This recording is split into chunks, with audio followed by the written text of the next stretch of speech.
Hey church fam, I hope you're having a good week so far, doing your best to stay cool in this crazy hot weather.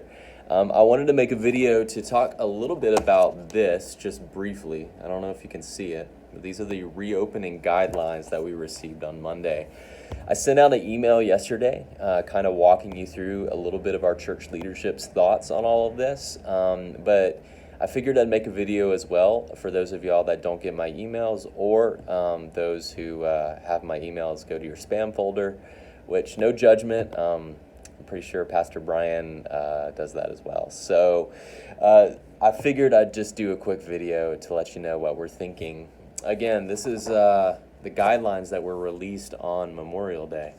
It had been a whirlwind of a weekend starting last Friday and then into this Monday. There had been a lot of developments as to religious services, how they're classified, and if they are going to be allowed to reopen in the immediate future. And on Monday, our governor's office issued these guidelines allowing for churches to reopen on this coming Sunday, but following these pretty strict protocols. And as you can tell from this document, if you haven't read it yourself, this is a lot of pages front and back. It is very thorough.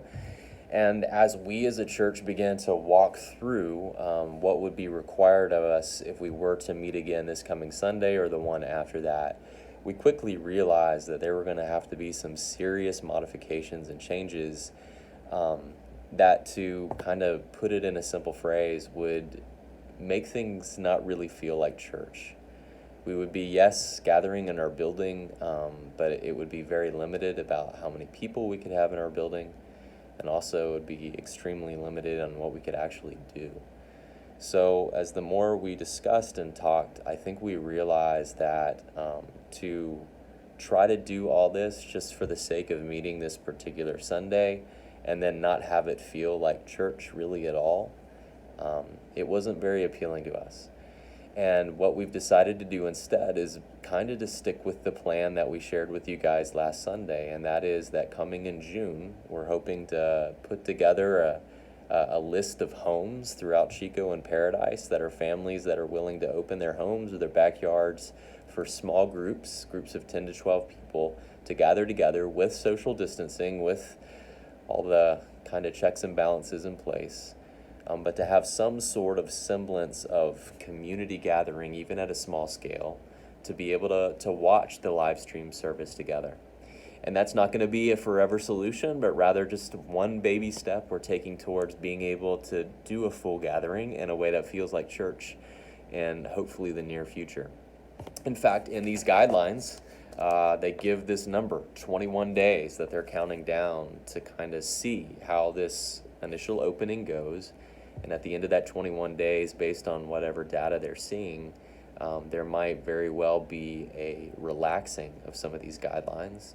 So that would mean that after a few weeks of meeting in small groups, it could be that a new guideline is released, and one that is not quite as prohibitive of what we've seen right now, and one that would make us feel way more willing to do some of the things that are outlined, because us gathering together would actually feel like church.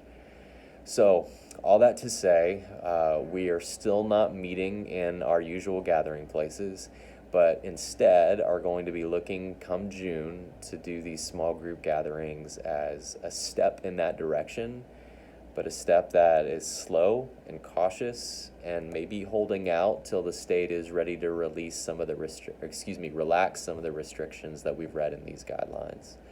I hope that makes sense to y'all. And there's a lot more I could say about some of the specific guidelines. The document is available on the Cal OSHA website if you want to look at it for yourself. Also, there's some practicalities just with our building and the fact that we're renters that complicate things even more. But I figured I'd throw this out here to let you guys know. And we love you. We hope that you know that all these decisions we're making are very prayerful, and asking, leaning upon the Holy Spirit for his uncommon discernment that he gives, and also out of our love for you. We want to shepherd the flock of God well. We're told in 1 Peter that, actually not 1 Peter, it's in Acts when Paul is giving his farewell address to the Ephesian elders, he says that you, that is the flock of God, he is purchased with his own blood. That God, through Christ, has purchased you with his own blood. Therefore, any elders that are in care of that flock, they better do so with much discernment and much love and much care. That's what we're hoping to do in all this. And I hope you feel it, and I hope you know that that's where we're coming from. All right, y'all. God bless you. And again, try to stay cool on this unseasonably warm day. All right, later.